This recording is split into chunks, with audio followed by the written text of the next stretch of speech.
take it slower than Mr. Bailey's class. He's already ready to test the student mid next week. I am nowhere near ready to test it. You want your test back or not? Don't shake your finger at me. Why are you sitting over there? Going through a tough time. All right. So homework question number 3, the worksheet is due tomorrow. If you don't have a copy, I have extra copies of that. There's a quiz on Monday. Instead of giving you an outline, I actually attached it to this lesson. So if you print it off, great. If you didn't, it's attached to this lesson. It's very simplish, mostly because it's knowledge, because, you know, I felt bad a little bit. All right. And it's only based off lessons 2 and 3, rather simple. You're probably not looking at a test in this course. The earliest, and even then I'm kind of skeptical about, is next Friday. That would be the earliest, but I'm skeptical. Wait, you don't have a test? No, you do have a test pretty soon, but it wouldn't be before next Friday. The end. All right. Also, I screwed up in my explanation of oblique asymptotes. That's always fun. Luckily, my colleagues from Port Credit, this lady, let's go. There's a great PowerPoint presentation that they put together. Basically, you can also find the oblique asymptotes through polynomial long division, because if you think about it, that's what it is.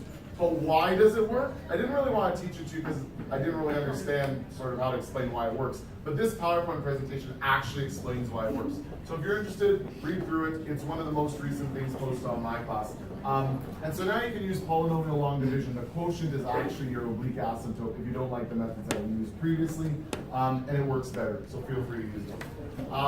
Okay, but today we're sketching. So in this lesson, we bring all of what we learned together into one question that connects both the algebraic and graphical interpretations of rational functions.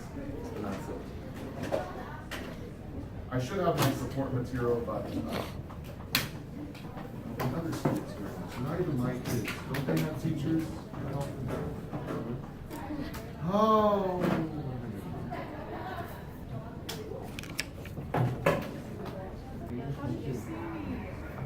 Okay, so just to remind you where we've been,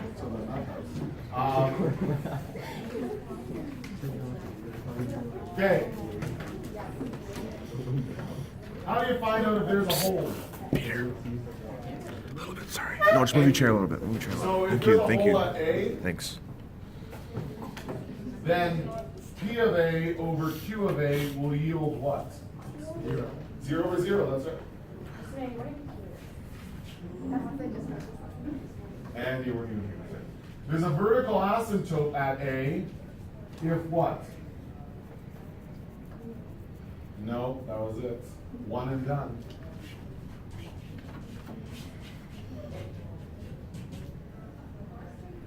Yeah? Number over 0. Obviously, if you can cancel it here, let's say it's at 3, you're going to get a 0 in the numerator and a 0 in the denominator because it cancels. Here, you're just going to get a number in the numerator because it can't cancel out. So the numerator will stay at whatever it is. Yes? If it cancels, doesn't it become 1? If it cancels? No, you could have like, no, because it could be like x plus 3 times x minus 2. So the numerator, you could have x minus 2 left over. No, for the first one, for the whole. Like, it feels like x minus 3, then x minus 3, and you cross both out. Wouldn't it become 1? No. The logic is flawed because you're saying I can cancel x minus 3 out. And therefore, no. Okay. Algebraically, you can cancel it out. But you can't really cancel it out graphically because it's not a number in the denominator. It's an x minus 3, which means when you cancel it out, you're canceling out for all values of x. And you can, except for the value of x, that's 3. And that's why there's a hole at 3. Oh, okay. So yeah, be careful about that. And there you go. Also, the zeros in Q tell you this. Inform what your vertical asymptote. Then we learned about these two, which don't appear actually at the same time. They're actually in a relationship between the degree of P and the degree of Q. For an oblique asymptote, it's by 1. Exactly. The way I explained it yesterday, I'd sort of ignore and I'd read through that PowerPoint on long division. Basically, if you read through it, the quotient, okay, the quotient is actually your oblique asymptote.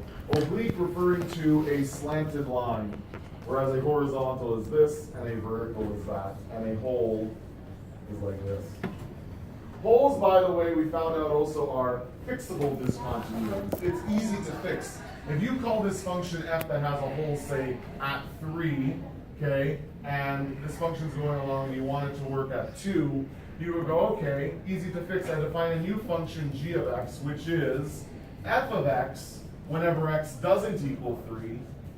And then when x does equal 3, I just define it where I want it to be, which looks like it's at 2, and I fill in the hole.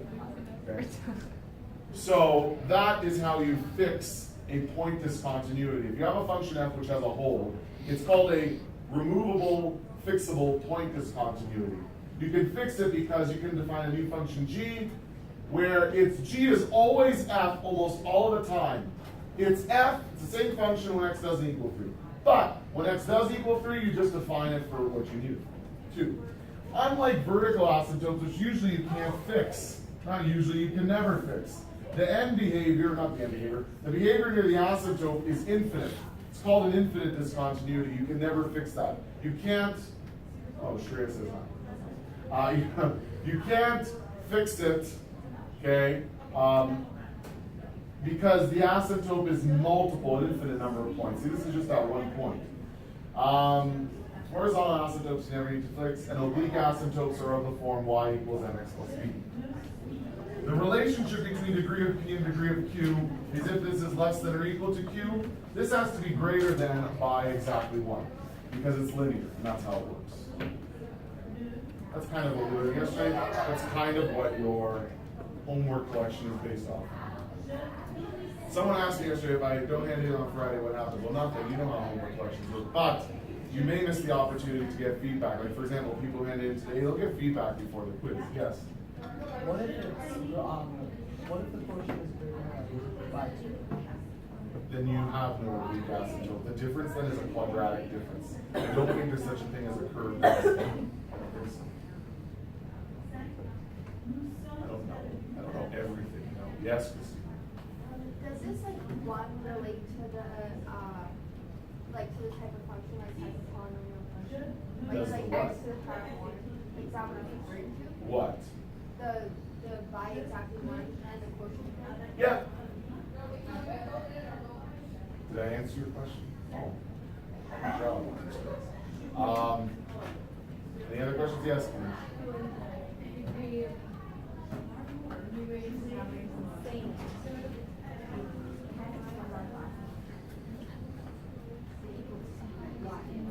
Why?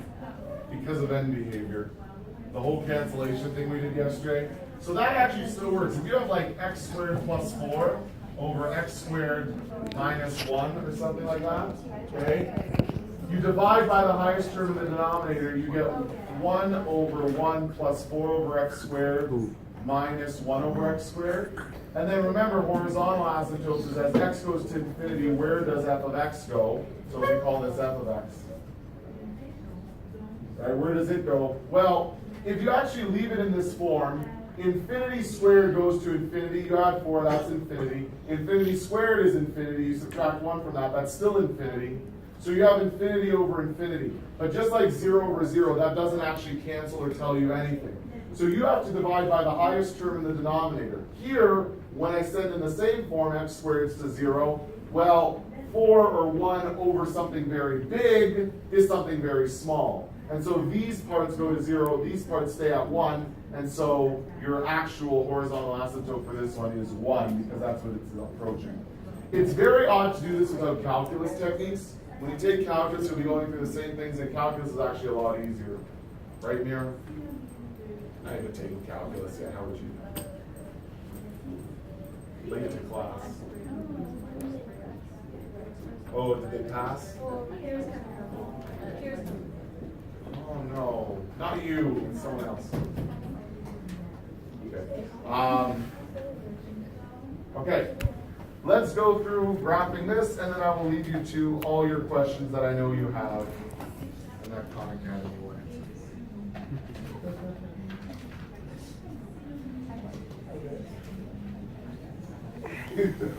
He's like, I never should have done it that one time. If you notice something about me, I'll pick on one joke and I'll just run it through the whole semester. Like, this parking thing is not gonna go away anytime soon. There's actually a dent in the back of my car. You park your car next to mine and I can say,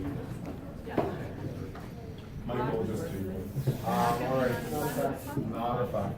Okay, so x plus 3 over x squared plus x minus 6. Let's actually do this. All right. So, based on that, we will actually see in this example, does it have a hole? Does it have a vertical asymptote? Typically, they don't have both. This may. Definitely, there is no horizontal and oblique at the same time. So we're looking for that first. We're going to take some test points, and then we're actually going to sketch it. And that'll be it. Okay, I'll go through the quiz outline with you. That's for Monday. On Monday, I do not plan on doing a lesson, so if you want to leave some homework to catch up on Monday, feel free to do that as well. Even if next week we are done, I may start trigonometry at the end of the week. I really don't want to test you next week, but yeah. So we're not learning anything after action? No, there's the second part, which is about, I'd say, 3 more lessons. So what is that, Friday, Tuesday, Wednesday, review Thursday? I could test you on Friday, or I could just test you on Monday. I'll listen to Kira Bruce, who's not here. Yes, very good. Yes. Are we ever gonna get a unit outline? One that's not like. Promise. I said you're the best, Christina. You got it, Mr. S. Aye, good. What about me? I need it. Who isn't broken anymore? I need one. $3. I'll show you. I need one. I need one. All right, so here we go. Okay.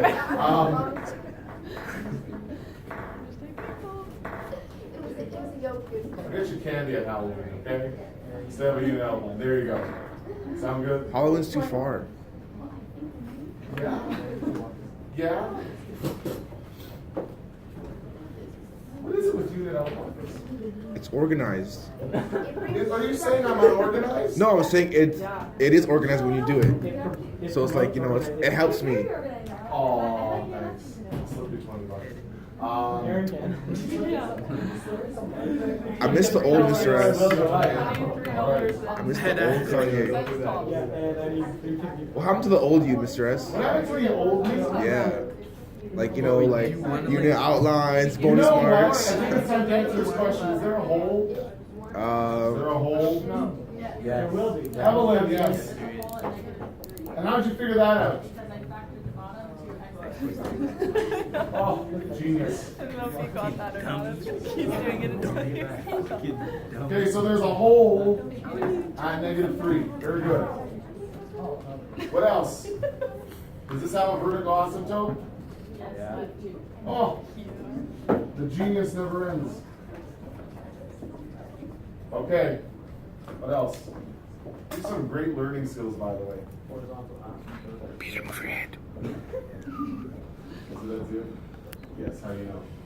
Because I divided everything by x, Yeah, and then I got. not x.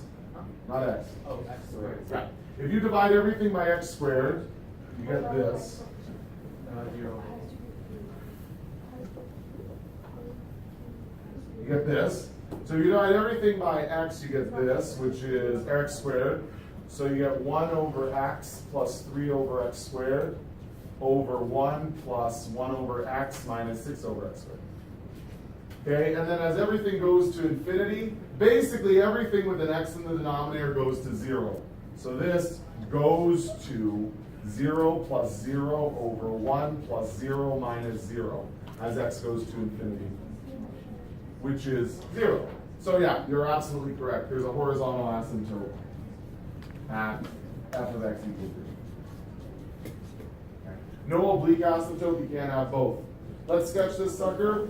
Anything else to do? First, we always draw the asymptotes.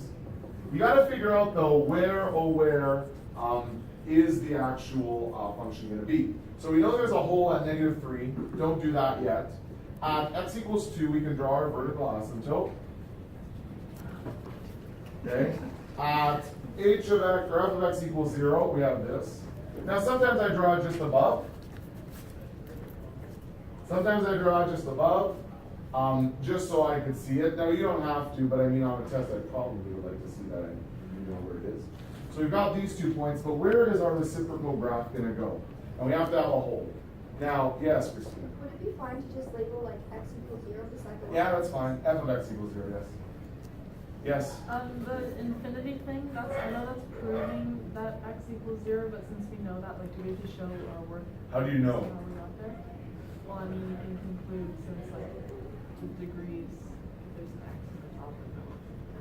How do you know it's I zero? don't know, never mind. I think you need to show it. There you go, good. Nope. All right. Now I need to see where the parts of the reciprocal graph are. Someone brought to my attention this morning, well, sir, if I cancel these out, isn't this rational function basically this function? Yeah, no, it's like a twisted cousin, okay? From Kentucky. All right, it's like one of those. It's like related, but like that twisted cousin, it has a hole in it. All right. Gotta watch what I eat for lunch. You haven't met my cousins from Kentucky. He did shoot a hole through his foot. How about he shoots a hole through your toe so that thing goes away? Like through his foot. No, It like, was years ago. you know how you have a problem with your toe? You should shoot your toe and it'll be fixed. I should shoot my toe off? I should shoot my toe off? Yeah, Toes are for balance. Did I need someone to carry me around all day? I'll do it. Maybe 100%. Really? Yeah. Bet. All right. So 1 over, sorry, what was I? Yes, 1 over x minus 2. Now 1 over x minus 2, okay, it is related and you can actually use the behavior of that, but you have to remember the whole. Okay, so 1 over x minus 2, basically, because it's no reflection, it sort of looks like this. But when you get to -3, you have to remember to draw a hole. Okay?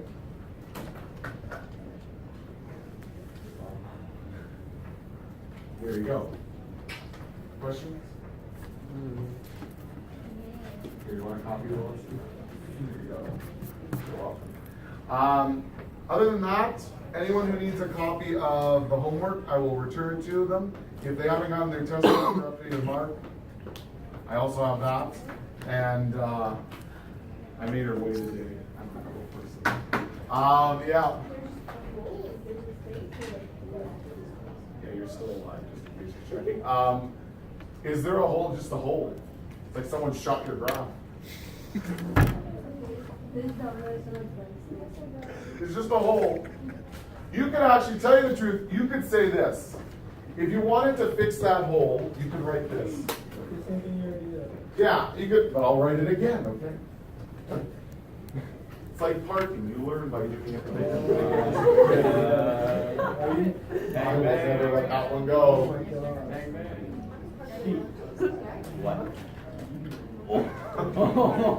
All right, so g of x is equal to f of x when x equals -3.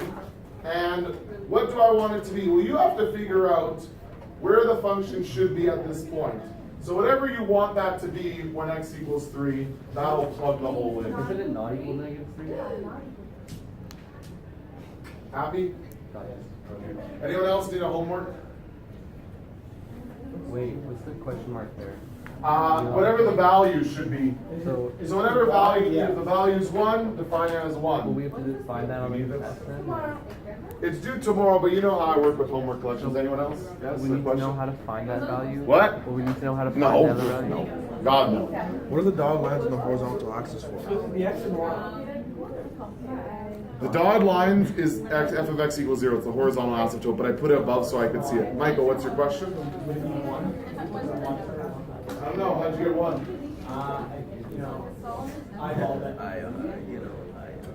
It actually should, when you plug in -3 here, you get 1 over -5.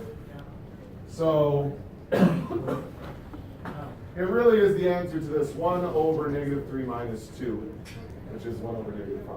Because it's related to that graph, right? If you want that filled in, then it should look like that. But you would not need to know how to redefine on a test. Okay, go to it, and I have stuff for people. I think this guy dropped my course. This guy.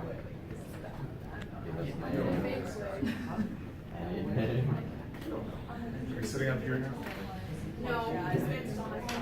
Oh, thank you, Discan, for moving the camera part closer to me.